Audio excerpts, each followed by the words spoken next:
Yeah, firstly, Michael, thank you for what I have to say is the most interesting wedding speech I think I've ever heard. I think you'll all agree it's quite special.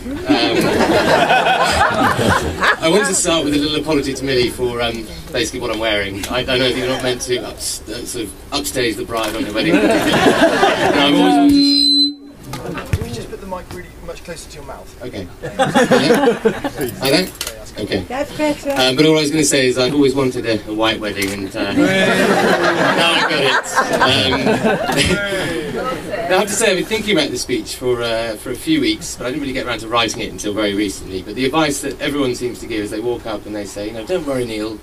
Everyone's behind you, you know, it's an easy crowd, but when I look around this room, certain individuals in particular, particularly Johnny Madison perhaps, maybe Andy Brown, I don't think that's true, because I think they'd be quite happy to watch a bit of a train wreck of a speech. But I'm hoping that that's not going to happen, and that I'll keep you all at least mildly entertained. I'm going to start with a huge list of thank yous, because I think a lot of people who've come today deserve a lot of thanks. So on behalf of my beautiful bride, and she does look stunning in her massive bling dress today.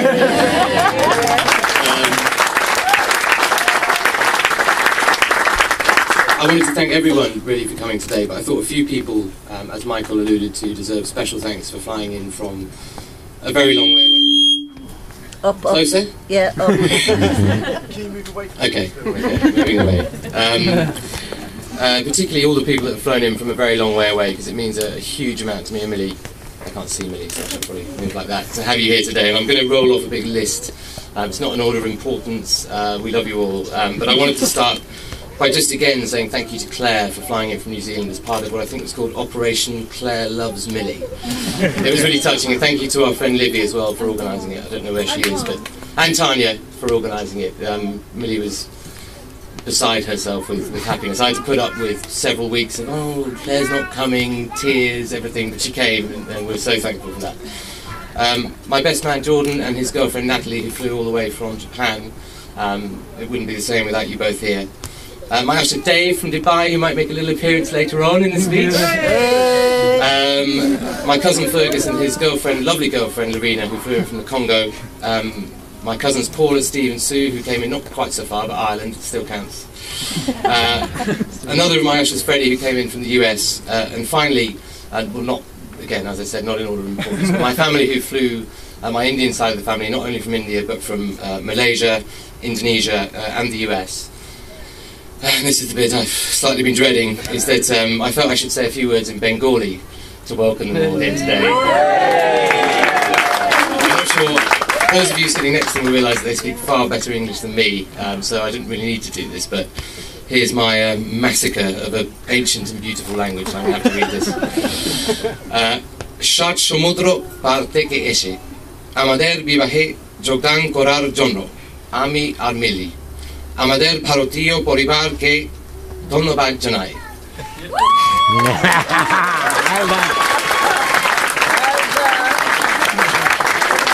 I apologise if that sounded a little bit Spanish, but I couldn't really do anything about that.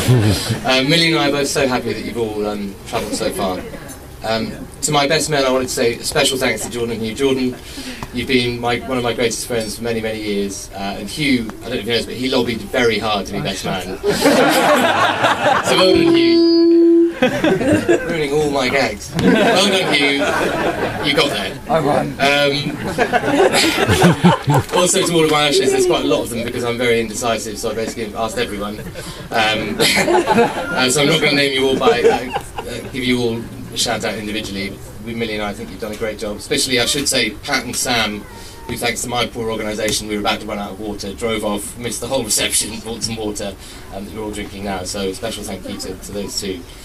I also wanted to apologise very quickly to a few of you here that I did invite to be my ushers when I was a little bit drunk, and then the next morning had to say, actually, I'm sorry, I've got too many ushers. There are a few here, Will, I think there are quite a lot, Freddie, it's very, very bad form.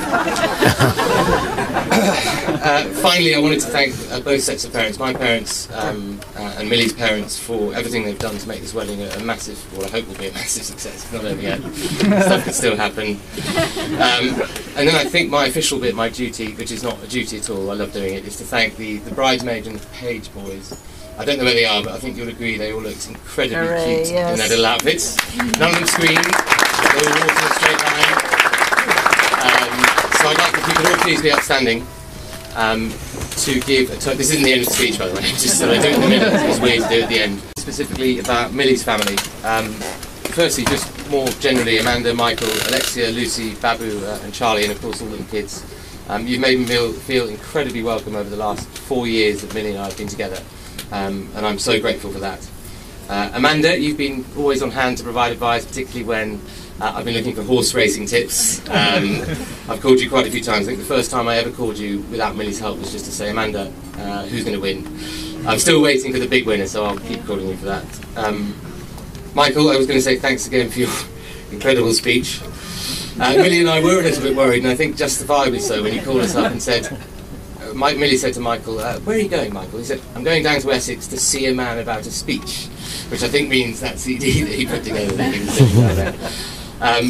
I'm grateful for the fact that I can always depend on you to be the other man crying when we're watching The Sound of Music, when everyone else is sitting there stone-faced. And obviously, while this is not one of my major motivations for marrying Millie, the fact that I get free Wimbledon tickets every year is a massive bonus. And your incredible generosity, I mean, this wedding wouldn't have happened, or it would have been in a sort of shed over there somewhere if Michael hadn't been so incredibly generous, and my father, but I'll come to that.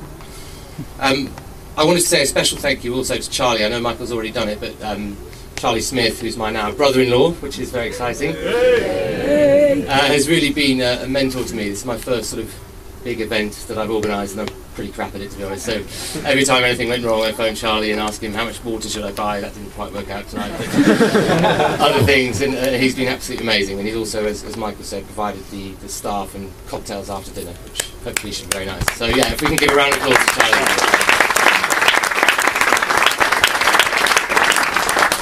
I also wanted to say a few words to my family. Start with my mum. No one knows this, I don't think, but she's put a huge amount of effort into this wedding. She's been working for months, every weekend, basically getting the garden in shape, getting the house in shape, and I think it looks absolutely amazing. So I'm so grateful for that. And I wanted to apologise to my mum because she desperately wanted to give a speech at this wedding, but I knew her motivations, which were basically stand up there, embarrass him horrifically, make him feel small, all that sort of stuff, and I wasn't willing to let you have that platform. I'm sorry. It's not coming. It's not coming, is it? Is it coming? Okay. Well, I might have to rescind that apology.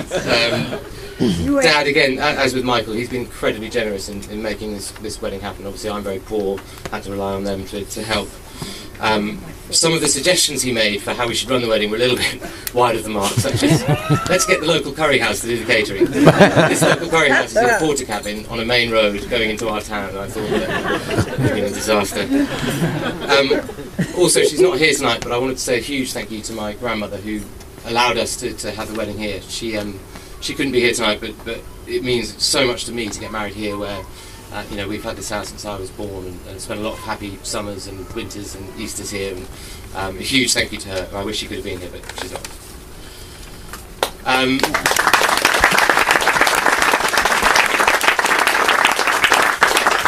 So that's the thank yous out of the way, I promise, and I thought I should say a few words about my beautiful bride, Millie. I think you'll all agree that she looks stunning. I turned around today in the church, and quite a few people have walked up to me today and said they just saw me go, now, I'm not sure, I think that was the bling on her neck. I didn't quite expect this sort of blinding light to come from her chest. That sounds a bit ridiculous, but she looked absolutely amazing, and I'm incredibly proud to see her walk down the aisle. And I have to say that those of you that know me well will know that I'm incredibly soppy and sentimental normally, so it's going to get a little bit disgusting, but I apologise, I'll try and mix it up a little bit. I was first introduced to Millie quite a long time ago, actually, about seven or 8 years, I think, by some very good friends of mine. And now I took an instant shine to Millie, and if you ask her, she'll say that she felt exactly the same way. But when I talked to her about when we first met, you'll soon realise that she has no recollection of meeting me for the first time whatsoever. So I tend to doubt that it was love at first sight, at least from her. I still claim it was for me, but there we go. But in true Neil fashion, it took me a good 3 years to actually pluck up the courage to ask her out on a date. For those of you